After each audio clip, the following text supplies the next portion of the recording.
Bonsoir à toutes et à tous, ravi de vous retrouver dans Virage Marseille comme tous les soirs pour parler ensemble de toute l'actualité de l'Olympique de Marseille. Au programme de ce soir, on parle forcément de Roberto De Zerbi. Des tensions existent entre Roberto De Zerbi et ses joueurs. On va en parler lors de cette émission et puis on parle aussi du prochain match. Ce gros rendez-vous qui attend les Olympiens, c'est ce dimanche 20h45, j'allais dire 19h. 19h, c'est Virage Marseille. C'est 20h45, ce match au Vélodrome face à Toulouse. Pour en parler en plateau, Greg est avec nous pour sa première dans Bonsoir. Virage Marseille. Salut Greg, tu es avec nous pour un projet particulier. On voit un petit peu, on le verra mieux tout à l'heure. Tu es artiste et tu as fait une toile pour les supporters. Exactement. Tu vas nous en parler dans un petit instant. Merci à toi d'être avec nous. En face de toi, c'est Bastien, journaliste à But Football qui est avec nous. C'est aussi ta première dans Virage Marseille. Exactement. Merci. Du feu. Écoute, Merci à toi d'être avec nous. Salut, Greg. Virage Marseille, ça commence tout de suite.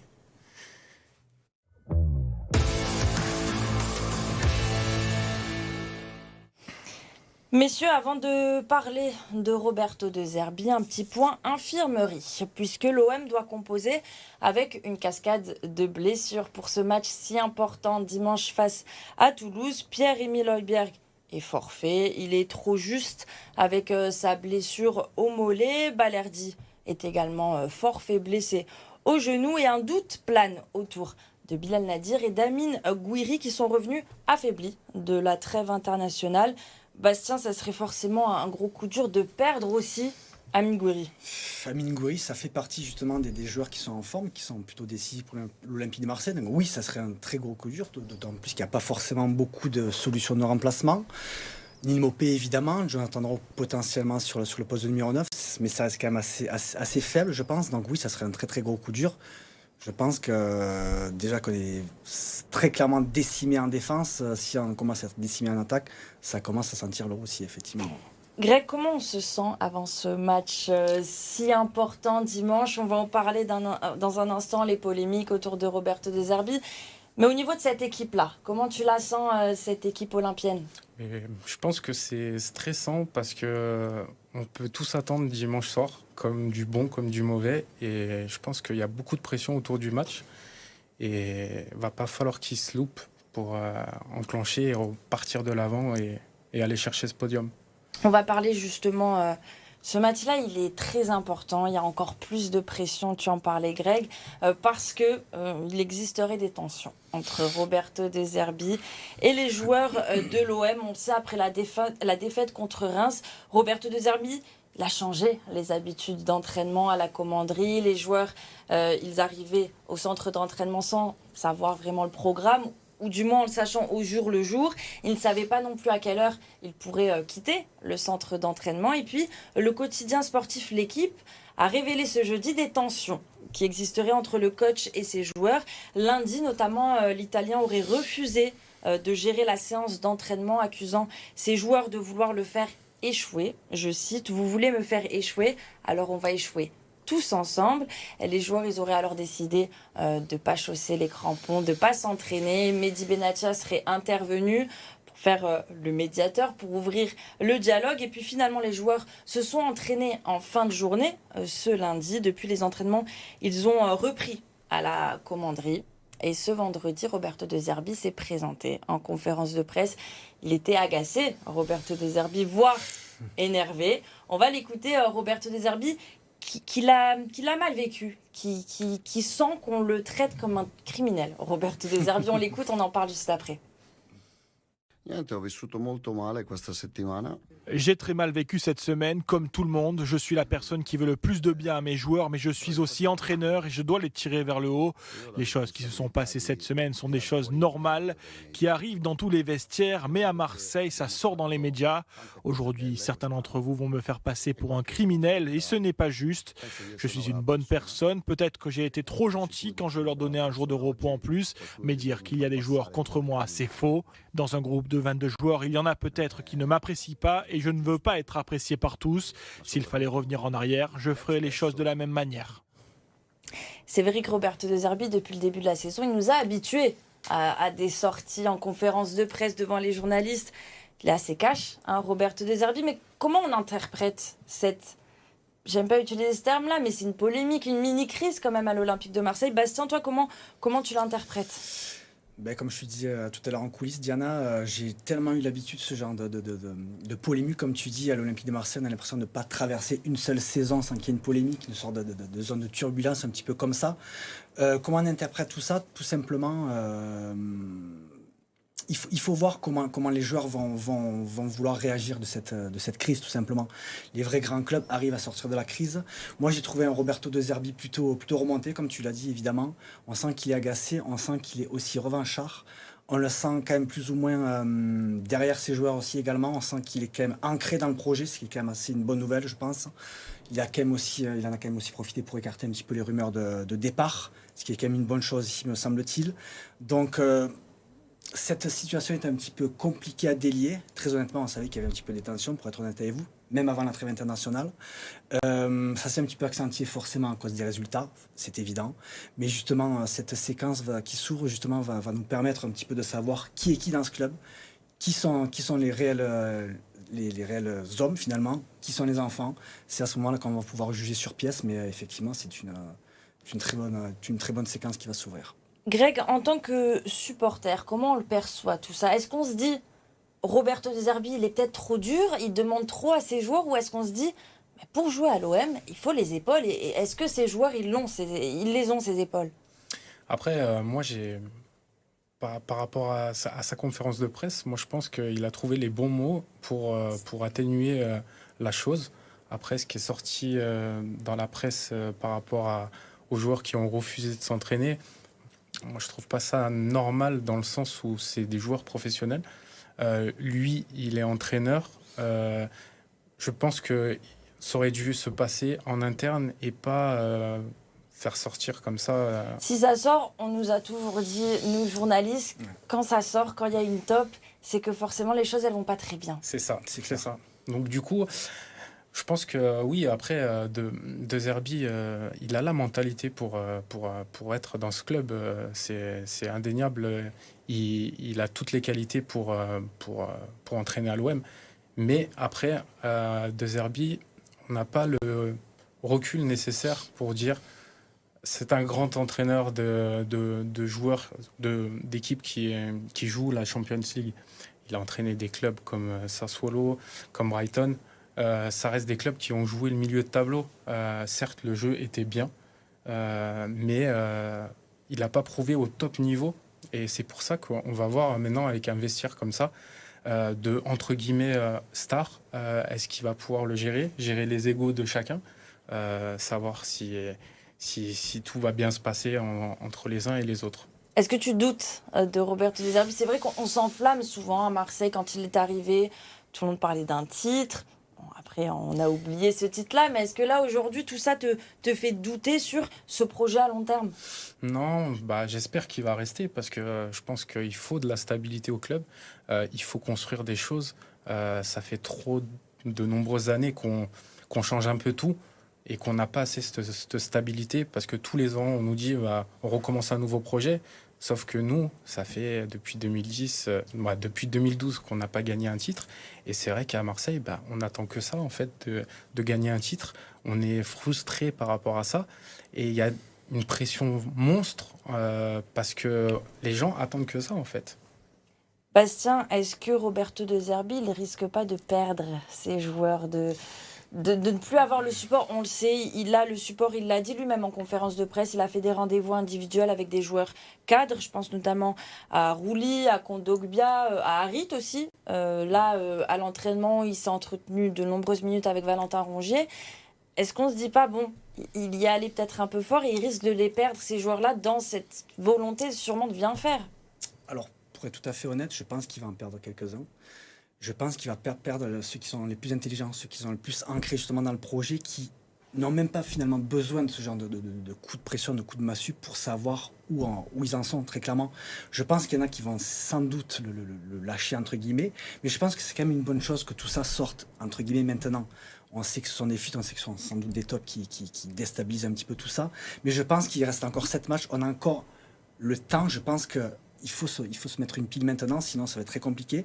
Mais oui, pour répondre à ta question, Indiana, je pense qu'il peut perdre certains joueurs, mais je ne pense pas qu'il perde son ossature. Je pense que justement, déjà, le coup de gueule d'Adrien Rabiot après Reims était déjà un signe assez clair que quelque chose ne tourne pas rond dans cette équipe. Malheureusement, personnellement, je pense qu'il a bien fait de le faire.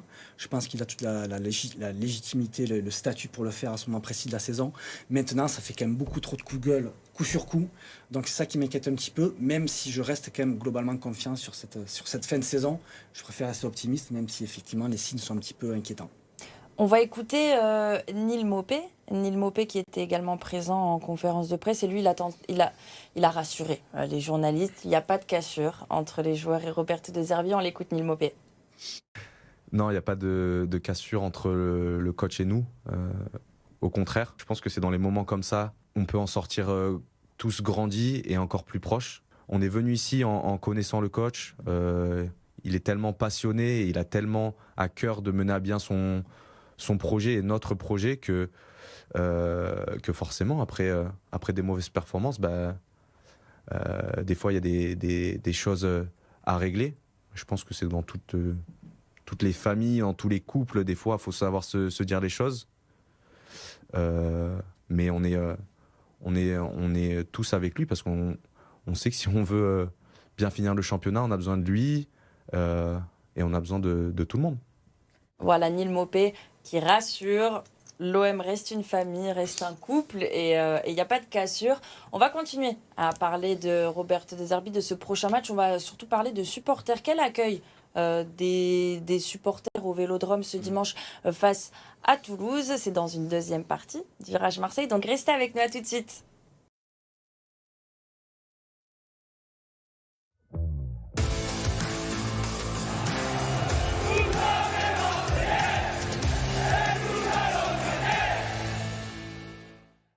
On se retrouve dans Virage Marseille. On va parler de ce match de dimanche. Il faut se projeter sur ce match si important, mettre de côté peut-être les polémiques. C'est vrai qu'on a vu après Reims les images des supporters, les supporters avec des chants hostiles envers les joueurs olympiens. À quoi on doit s'attendre, Greg, au Vélodrome ce dimanche face à Toulouse? Eh bien, du bon comme du mauvais, ça peut aller très vite dans un sens comme dans l'autre. Mais on attend d'eux qui soient des hommes et qui mouillent le maillot. mouillent le maillot, qui montrent qu'ils sont derrière leur coach, ils sont derrière le projet, ils sont derrière le club. Ils ont signé à l'OM et c'est pour aller chercher une Champions League et j'espère qu'ils relèveront la tête dimanche. Le staff parle de problème mental. C'est vrai qu'on parle beaucoup de ça depuis le début de la saison. Est-ce que vous le voyez, ce problème mental? Est-ce que il faudrait, moi c'est mon avis, je me permets de donner mon avis, il faudrait peut-être pas aussi à un moment se concentrer sur la tactique aussi, sur le jeu et pas que sur le mental? Écoute, moi, avant de parler tactique, je sais que j'ai beaucoup de discussions sur ces thèmes-là. Et pour moi, il faut quand même mettre 3 ingrédients avant de parler tactique. Dans n'importe quelle équipe de foot, de n'importe quelle équipe de sport, si tu ne mets pas de l'intensité, tu ne mets pas de l'agressivité, de la créativité, tu n'arrives à rien. Donc effectivement, parler tactique, c'est une chose, mais je pense que De Zerbi... Là, les trois, on est en panne de ces trois choses. J'ai l'impression que sur les 3 curseurs, ils sont tous au milieu. C'est-à-dire que De Zerbi, je pense qu'il arrive à un moment donné, il se dit... Mais pourquoi je n'arrive pas à monter ce curseur sur chacun des joueurs que j'ai sous la main? Je pense qu'il est vraiment confronté à cette sorte de plafond de verre qu'il pensait justement, en arrivant à l'Olympique de Marseille, tomber sur des joueurs qui, automatiquement, juste en portant ce maillot-là, ils seraient déjà au taquet, sauf que ce n'est pas le cas. Pour parler tactique, effectivement, Diana, tu as raison, je pense qu'il va falloir changer quelque chose contre cette équipe de Toulouse, qui joue à 3 derrière, donc du coup ça risque de déstabiliser un petit peu tout ça. Mais... pourquoi pas changer de tactique et justement insuffler un petit peu plus d'attaque droite au but. Au bout d'un moment, c'est ça qu'on veut. Comme tu l'as sur ton C'est ça, exactement. C'est ce qu'on attend, en fait. C'est ça qui manque. Les derniers matchs, en fait, quand tu regardes les matchs, c'est trop stérile. Dans les 20 derniers mètres, on n'est pas capable de déclencher une frappe. On n'est pas capable de faire la bonne passe au bon moment. Et c'est vrai qu'il y a trop de touches de balle. Les joueurs font beaucoup trop de touches de balle avant de passer le ballon et en fait ça appauvrit le jeu et ça donne du ralenti et les équipes en face, elles ont compris qu'on fonctionnait comme ça, quoi. Là, le but, c'est de surprendre. C'est vrai que, comme tu le dis, là, ce jeu de Roberto De Zerbi, est-ce qu'il est devenu trop lisible? Est-ce que là, il faut surprendre et pourquoi pas? Je pense à des joueurs qui... Là, on a entendu Neil Maupay qui est sur le banc, mais qui pourraient peut-être surprendre. Je pense à des Jonathan Rowe aussi qui ont été mis sur le côté. Et tu parles de créativité. Je pense à ces joueurs-là. Est-ce que c'est pas le moment de surprendre l'adversaire et de tenter des nouvelles choses? Mais complètement, je pense qu'il faut changer quelque chose, surtout en attaque. On sait que la défense, elle est pas au niveau. Ça, on le sait depuis le début de la saison. C'est quelque chose qui est un fait avéré, qui est constant, malheureusement, sur cette saison. En attaque, on peut tout à fait changer les choses. Pourquoi ne pas revenir à des ailiers purs? Alors, je sais que De Zerbi, il est un petit peu confronté justement à cette limite, c'est-à-dire qu'il n'a pas forcément de joueurs d'élimination déstabilisant. Il y en a un qui s'appelle Jonathan Rowe, qui a été un petit peu en difficulté ces derniers temps. Bon, ça fait quelques semaines qu'il est en grande difficulté. Mais pourquoi pas revenir à des ailiers purs? Mason Greenwood cantonné à droite, Jonathan Rowe à gauche. Pourquoi pas avoir un avant-centre réel comme Guiri? Ou pourquoi pas tourner autour de Maupay? Ce sont des joueurs qui doivent impacter sur l'attaque. Il n'y a pas forcément beaucoup de solutions, je suis d'accord avec ça. Mais on garde quand même certaines cartouches et arrêter effectivement de jouer à la baballe, parce qu'au bout d'un moment, ça ne sert à rien, ça n'avance pas. Pourquoi pas essayer également de frapper au but? Je pense qu'au bout d'un moment, quand on veut marquer des buts, il faut quand même frapper. Ça semble un petit peu logique. Il reste quand même pas mal de solutions. J'espère que De Zerbi, il a travaillé tout ça à l'entraînement. J'ai fait confiance là-dessus, parce que ça reste quand même malgré tout un bon tacticien. Mais il va falloir qu'il mette ça en place et surtout qu'il nous offre un coaching digne de ce nom, parce que De Zerbi, en plein match, en cours de match, pour moi, il est très décevant dans le coaching et ça reste aussi un petit problème. Ouais. Quand tu dis en cours de match, je pense notamment face à Reims, où on le voit un peu paniquer, faire des changements à tout va, on le sent perdu. On le sent en tâtonnement, tout simplement. Des fois, on a l'impression que De Zerbi ressemble à un petit enfant. Il a parlé de sa maman, d'ailleurs, ce qui m'a fait beaucoup rire, parce que je le vois comme un enfant.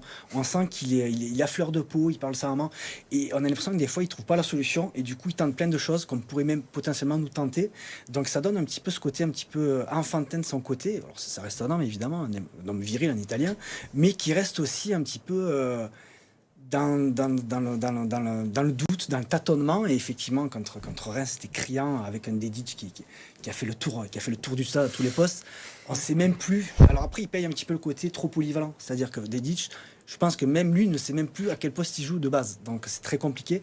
Mais il tâtonne, et ce qui m'inquiète, c'est que Roberto De Zerbi tâtonne un petit peu trop quand le plan A ne marche pas. C'est ça qui m'inquiète un petit peu. Ce qui peut être inquiétant aussi, et ça a été confirmé cette saison avec l'Olympique de Marseille, c'est que l'OM joue Toulouse. On sait que l'OM, face à des équipes moins abordables, en tout cas sur le papier, c'est une équipe différente qu'on voit sur le terrain. Et face à des équipes qui paraissent plus abordables, je pense à Auxerre, je pense à Reims, je pense à Strasbourg, c'est plus compliqué. Est-ce que là, le fait de jouer Toulouse, ça rajoute encore plus la pression, encore plus un petit point d'inquiétude? Pas forcément, parce que Toulouse, il reste pas non plus sur une bonne série, une bonne dynamique. Mais comme je vous ai dit, je pense que tout va dépendre de l'état d'esprit que les joueurs auront dimanche pour entrer sur le terrain. Et j'espère vraiment qu'ils vont aller droit au but, quoi. Toi, c'est les premières minutes qui vont être déterminantes? Je pense que dans les 10 premières minutes, il faut marquer un but, et il faut continuer d'attaquer, et il faut en mettre le plus possible, parce qu'on n'est jamais à l'abri. Et je pense qu'il ne faudra pas laisser la place au doute pour ce match, pour vraiment mettre le stade de leur côté et pas que ça tombe dans le mauvais, dans le négatif, quoi. Bastien, Toulouse, ça peut être piège. Ça peut être piège, effectivement. Moi, alors, je reste confiant sur le match contre Toulouse, mais j'ai regardé un petit peu les stats.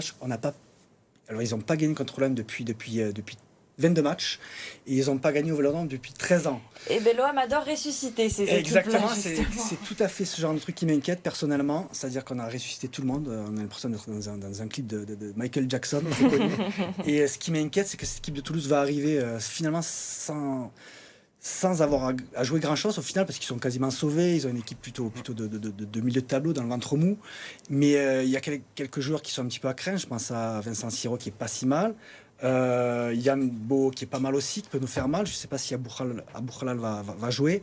Ça reste un bon joueur. Ça reste un petit peu un match piège, mais on en connaît beaucoup trop depuis quelques temps, donc on va dire que c'est un de plus. Et pour répondre à ta question, Nana, tout à l'heure, qui était intéressante sur les supporters, moi je les trouve très très très clément depuis le début de la saison, les supporters.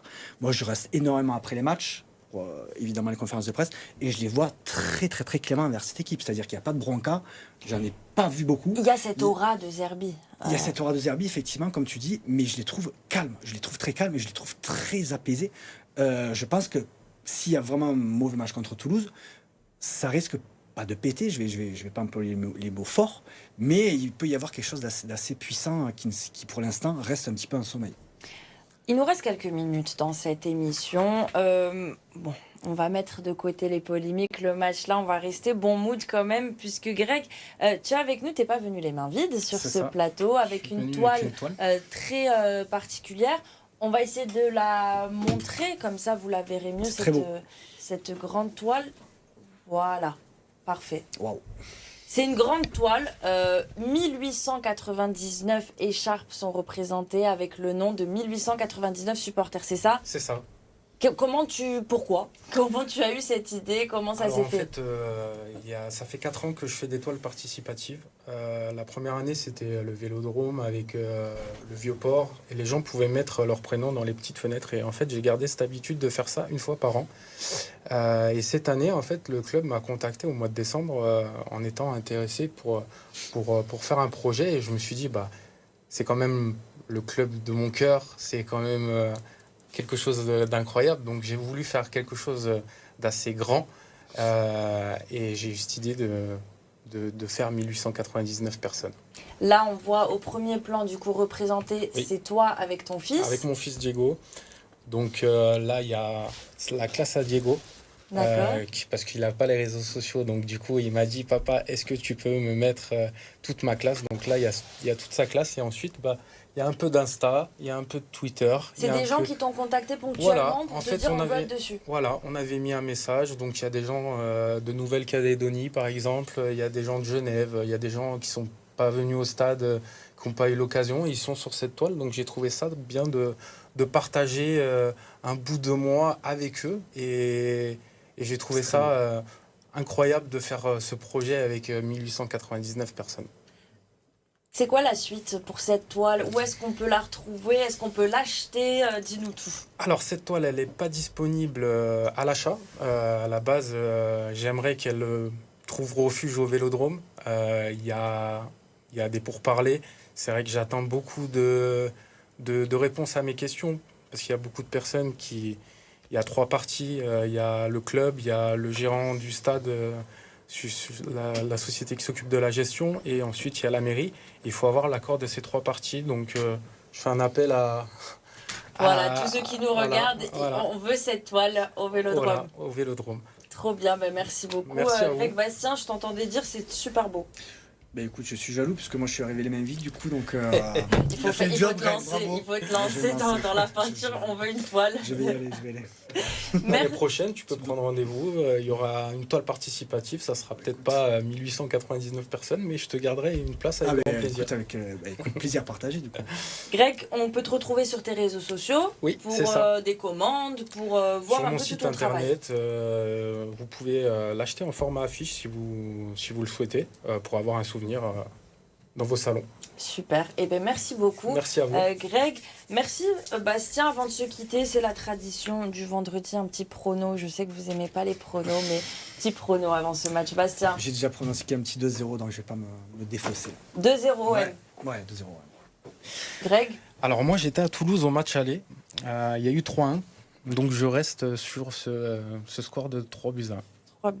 Écoutez, on verra ça dimanche. Rendez-vous dimanche soir. Merci à tous les deux d'avoir été avec nous dans Virage Marseille. Nous, on se retrouve dimanche justement sur BFM Marseille-Provence en direct avec Julien Mancini en plateau pour une émission spéciale à partir de 19h45. Émission spéciale et puis en après-match, comme d'habitude, les jours de match, les réactions des joueurs en zone mixte et puis la conférence de presse de Roberto De Zerbi en direct sur BFM Marseille-Provence. Je vous remercie d'avoir été avec nous et puis je vous dis à dimanche. Bon week-end.